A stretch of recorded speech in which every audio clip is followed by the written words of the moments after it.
the declines in the share price of Berkshire Hathaway, the difficulties the company's in? No? This is the third time that Warren and I have seen our holdings in Berkshire go down top tick to bottom tick by 50%.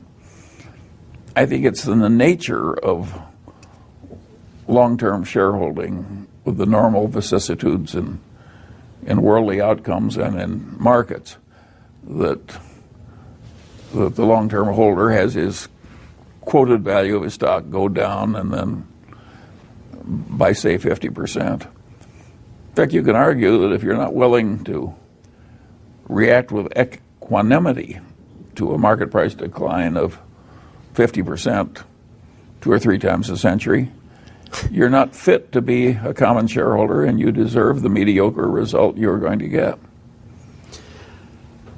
compared to the people who do have the temperament, who can be more philosophical about these market fluctuations. You can never take all the boom and bust out of a capitalist economy, but they could be enormously dampened if there were wise legislative restraints on human conduct that eliminated more of the sin and folly that will inevitably come without the wise restraints.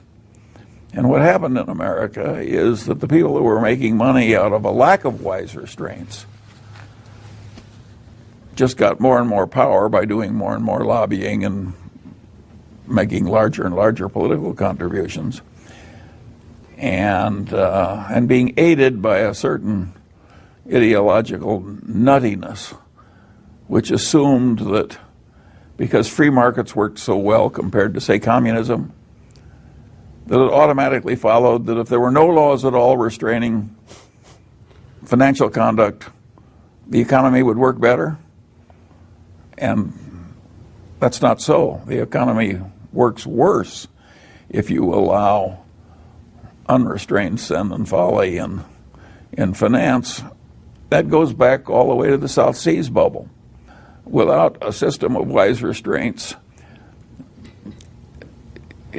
gross immorality and extreme craziness will happen.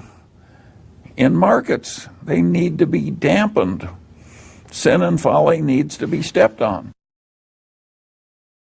Both parties have wings that are full of idiots. That is the nature of the game. And the reason it's worked as well as it has is that the people in the middle have sort of over time tuned out the idiots on both sides. But every once in a while, the idiots get in control. And of course, that has terrible consequences. So you're really That's the nature of the system. You're thinking of the last 10 We went way too far in financial deregulation. And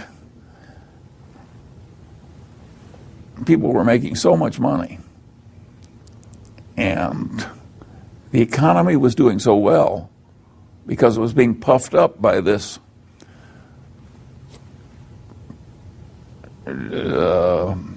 idiot boom and idiot expansion of consumer credit that everybody thought, oh, isn't this wonderful? And of course, it was. Your life for the next 3 weeks would be more pleasant if you went on heroin, but it would totally destroy you over the long pole. And that's what an economy does when it allows itself to be seduced by the potential for an idiot boom into allowing all this gross immorality and this craziness to take over.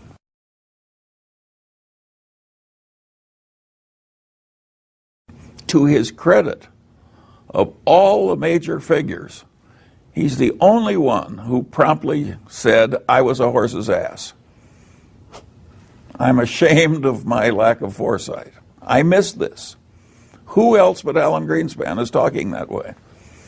So in my book, he's sort of a hero in that it is hard at his age to look back at a career as distinguished as his, with as much success and adulation, and basically say, I was a horse's patoot.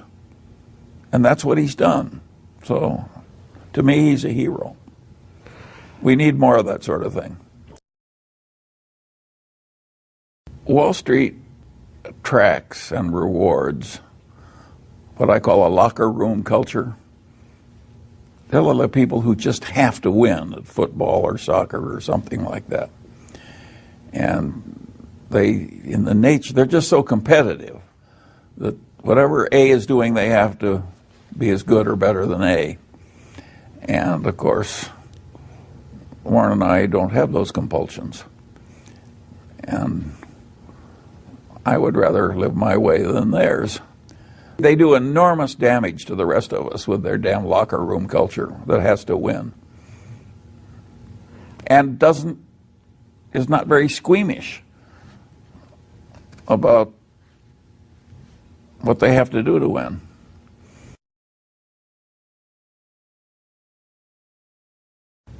We have to deal in things that we're capable of understanding.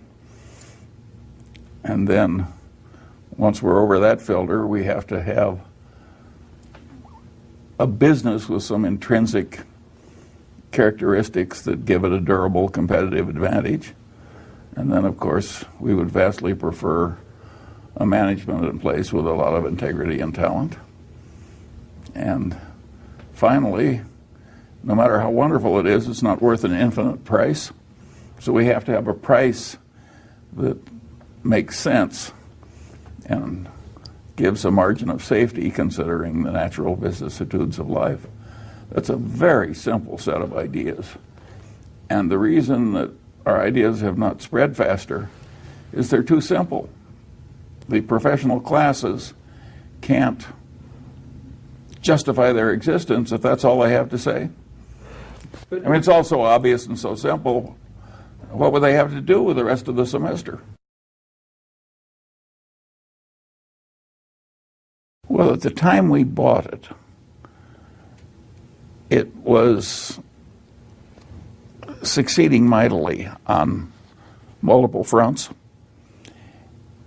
and it was cheap in relation to what was plainly going to happen.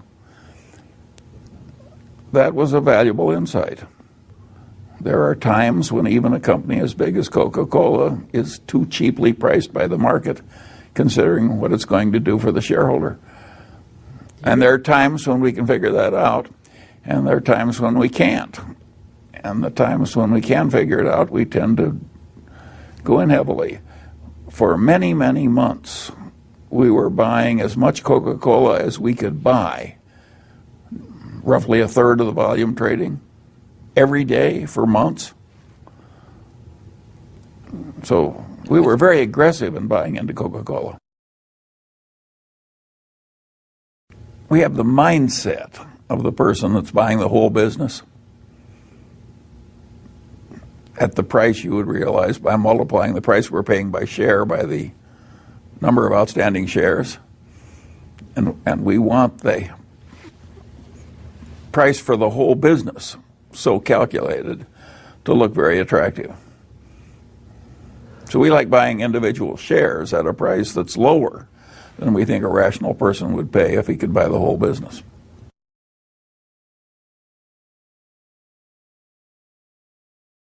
Warren would have been a huge success if Charlie Munger had never lived. How often do you speak to him?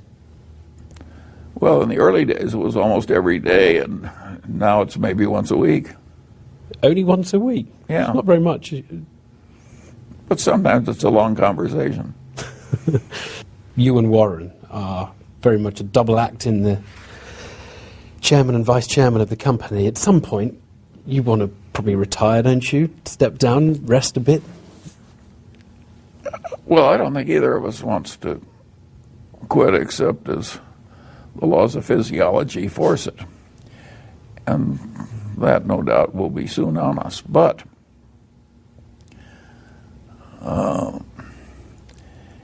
you got to remember that Berkshire is probably the most decentralized big corporation in the world.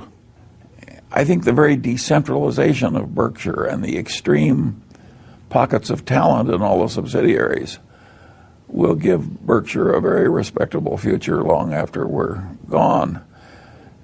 And you've got to remember that we started with a little nothing.